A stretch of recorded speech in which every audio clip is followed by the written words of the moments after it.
Quite often, I'm invited to speak to a group of collegians, Campus Crusade, Fellowship of Christian Athletes, uh, our own people at Denton Bible Church, taught college students for 50 years. And I'll bring a lot of times messages on theology from the Bible, messages on the person of Christ, the Christian life. But ever so often, I get to come and just do something of enormous practicality. There is a particular text in the Bible that speaks about what is called the joy of simplicity. And whenever I taught this paragraph, I had more people come to me, and old people that said, "Amen, that's right." And young people said, "That is so freeing and liberating. Thank you." But it's a simple truth from the Bible. It's written by the richest fellow that ever lived. Solomon is put in the six figures of trillions of dollars worth. It's virtually immeasurable. And he wrote something to the common man of Israel. It says, "Know well the condition of your flocks and pay attention to your herds." He's speaking to a group of people that are on the lower end of the material ascension. They were shepherds. And he says to those shepherds, "Be a good shepherd. You know well literally the face of your flocks, and you pay attention to them. You be a good shepherd. If you've got a job being a mechanic, if you've got a job working for the city, if you've got a job being a farmer, if you've got a job that you don't necessarily go into because you're going to make $1 million someday, you do it well, and you don't be discontent, and you don't be trivializing what you do. It is called having a work ethic, a standard by which you perform your work as to the Lord rather than to men. So Solomon says to the common man, he says, "You do your job well." And here's the reason. The next verse says, "Because riches are not forever, nor does a crown endure to all generations." He's saying, when you get in your donkey or mule or your chariot and you drive around on Sunday afternoons, I guess a Jew would be Saturday afternoon, to look, just driving out to look in the countryside, don't drive by the wealthy places of the rich and look at them and think, "Oh, if I could just have that." He said, no, riches are not forever, and wealth does not endure to all generations. Solomon's saying, don't be giving wealth an ability that it does not have. It will not endure, and ultimately it will not satisfy. It can make your life easier. It can provide you with more comforts. It can also provide you with great temptations. The love of money is the root of all evil, and some, by longing for it, have wandered from the faith and pierced themselves with many a pang. And so, you know well the condition of your flocks. You work hard, and don't be coveting. Don't think, if I just had this, I could be happier. There is no figure in the Bible that you have to attain or accrue to give you happiness. As a matter of fact, one of the commandments is not to covet your neighbor's donkey, your neighbor's wife, your neighbor's house, to look at it and say, "I wish I had that," to be envious. You don't have to have it. So Solomon says, you're giving wealth an alien ability. It doesn't have that ability of happiness. And then he says, you have all that you need. When the new grass disappears, when the grass disappears, the new growth is seen. You shepherds, whenever the grass disappears in the fall and winter, you've got new grass coming up every year. It's like God through nature is providing you what you need for your sheep. The herbs of the mountains are gathered in. You can go to the mountains and you can collect vegetables and herbs and spices and fruit, and you can have what you need to live upon, like a Garden of Eden. He says the lambs and your flock will be for your clothing. You can shear them, your sheep, and you have wool. The goats will bring the price of a field. You can take your goats and you can sell them, and you can buy yourself a piece of land. You've got a feeding system that comes up every spring. You've got hay that you can cut. You've got barley that you can cut down, wheat that you can cut down and have your bread. There will be goat's milk enough for your food. You can have the milk to drink. You can have from your land to produce food for your household. You can have a wife and you can have a house and you can have a family and sustenance for your maidens. You can even have some ladies that work for you or some guys that work for you. So Solomon is saying, don't look to wealth to give you happiness because it won't last. You're going to leave it here. You come into the world naked, you're going to leave the world naked. You're not going to take anything with you. He says, you have all you need. You have food, you have covering, a place to sleep. You have the ability to have a wife and to have children. You can have a life. That's why this is called the blessedness of simplicity. Jesus said, behold the birds of the air. They neither sow nor reap, but God provides for them.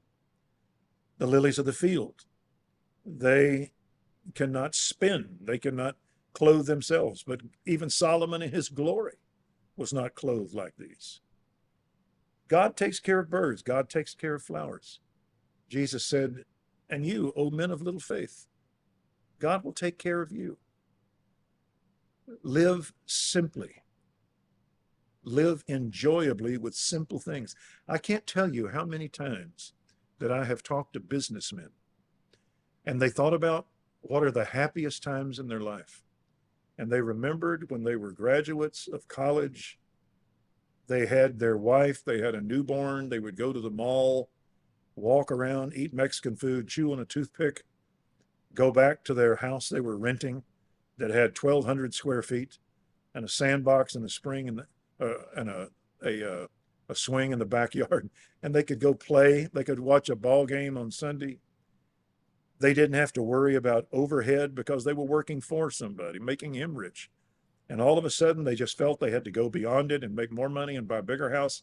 And pretty soon, they had an overhead of $500,000 a year they had to pay. All of a sudden, their head foreman could leave and start his own and take away his business. They could be outsourced. They could be all of a sudden in a new tax bracket. They didn't have enough time to spend with their kids because they were so busy. They began to worry and start to get a duodenal ulcer, and they remembered back when life was simple, when they had enough to get by, and they were expected just to enjoy life. And so I always will preach to college students, make all the money you can with the talent that you have. If you have food and covering, with these we shall be content, literally self-sufficient. We're okay. Because someday in your big house, your knees are going to give out and you can't get upstairs. Someday on your pool, you're going to drown if you jump in too deep. Things are going to change in your life, and you're basically going to come back to the simple things of life. Have something that you enjoy. I enjoy reading. I enjoy going to a gym, working out and talking to the guys at the gym. It costs me $30 a month. I enjoy having a Wendy's salad. It costs $8. And watching Matt Dillon on Gunsmoke with my wife over here. I've got a dog named Varna that's a husky that makes me laugh. I've got my children that I visit with, my brothers that I love, my friends that I'm close with. I've got a lot of expensive suits. I don't have to wear them anymore. They're gathering dust. You need one? Come see me. I enjoy a Dodge Charger. I was able to buy one. A lot of fun. Bad for your tickets, but a lot of fun. A good movie, a walk on a nice evening, a hot bath, family and friends. That's all I need. That's all you need. One of the most famous movies ever made was called Citizen Kane, made by Orson Welles. Supposed to be a cracking on William Randolph Hearst, one of the richest men in the world. And in it, he talks about a young boy, Citizen Kane. I believe his first name was Charles. Maybe wrong. Kane. And he's a young boy playing in the snow with his sled in Colorado. And then you follow his life And you watch him become a newspaper editor, you watch him become wealthy, like William Randolph Hearst, and then you watch him become phenomenally wealthy. And you watch him begin this quest of power and of wealth and of pleasure. His marriage is a wreck. His friendships become a wreck. His life becomes perverse, contorted with power. You watch him beginning to collect all over the world just things. One of the motifs of the movie is you keep seeing a fireplace, and all through the movie, the fireplace gets bigger and bigger and bigger, burning everything that goes into it. You watch him at the end of his life have a stroke, and you watch him die. And as he dies, there's a one word on his lips: Rosebud. And all of the movie is spent in a newsman's pursuit to find out who Rosebud was, interviewing everybody, and you see his life replayed that becomes a disaster, consumed by wealth. And at the end of the movie, he dies, and they take all of his possessions that have to be stored in enormous rooms full of boxes, all of his junk. And they take them and they go to a fireplace that is as big as the wall of a house and throw all of his stuff into a fireplace and burn it. And as the workmen are throwing things into the fireplace, all of his life that is going up in smoke, they look at something and one of the workers says, "What is this?" "I don't know, throw it away." "It's a sled, a child's sled." And they throw it into the fireplace. It was the sled that Citizen Kane played on when he was a young boy. And you watch the fire come around the sled. You watch the paint begin to bubble and crack. You see it peel off. And there you see a name painted on the sled. It says Rosebud. And the movie impacts you that at the end of his life, the one thing that his life went back to was being a little boy playing in the snow in Colorado on a sled.